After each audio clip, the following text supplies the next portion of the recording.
हां बघा, तर ह्याच्यामध्ये आपण फर्स्ट डिजिट बघायचं. तर 4ला आता ह्यातला फर्स्ट डिजिट आहे 4, तर 4ला बघा कितीने मल्टिप्लाय केल्यानंतर आपल्या ह्याचे पण बघा, हे 3 लहान नंबर आहे म्हणून ह्याच्या पुढचा नंबर घ्यायचा 34.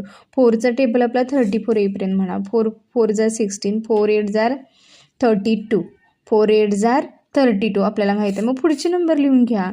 बघा 4 8 जार 32, 8 4 जार 32, 8 2 जार 16, 16 आणि 3 19 कॅरी झाला 1, 8 4 जार 32, 32 आणि 1 33. बघा हा आपला ॲप्रेझिट नंबर येतो आहे का? 3 बघा 3 4 8 4 3 3 9 2.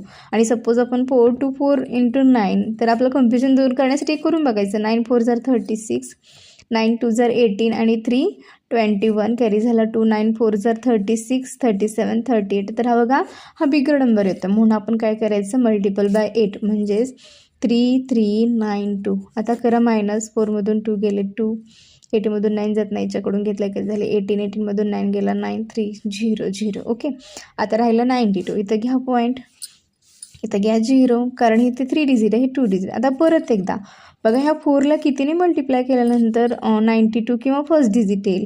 बघा 4 2 जार 8, म्हणून तुम्ही बघा 424 मल्टिपल बाय 2 करून बघा. 2 4 जार 8, 2 2 जार 4, 4 4 2 जार 8, 8 4 8.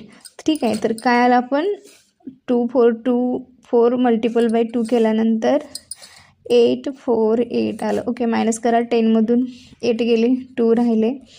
परत 11मधून 4 गेले, 7 राहिले. 8मधून 8 0.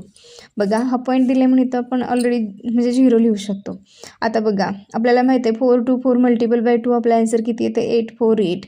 मग ह्याच्यापेक्षा लहान नंबर काय असणार आहे आपला 4 2 4 मल्टिपल बाय 1, 4 2 4. आता करा मायनस. 10मधून 4 गेले 6, च्याकडे राहिल्या 1, 11मधून 2 गेले 9, 7मधून म्हणजे ह्याने ह्याला दिलेला होता 6मधून 4 गेले 2, परत आलं 9 2 6. आता बघा हा डिजिट ह्याच्यापेक्षा स्मॉल आहे म्हणजे आपलं इथं ॲन्सर स्टॉप होते. तर आपलं ॲन्सर काय आलं 8.21. ठीक आहे, हे ॲप्रॉक्सिमेट फ्लेक्झिबल होऊ शकतं पण आपलं हे ॲन्सर करेक्ट आहे. Okay, thank you.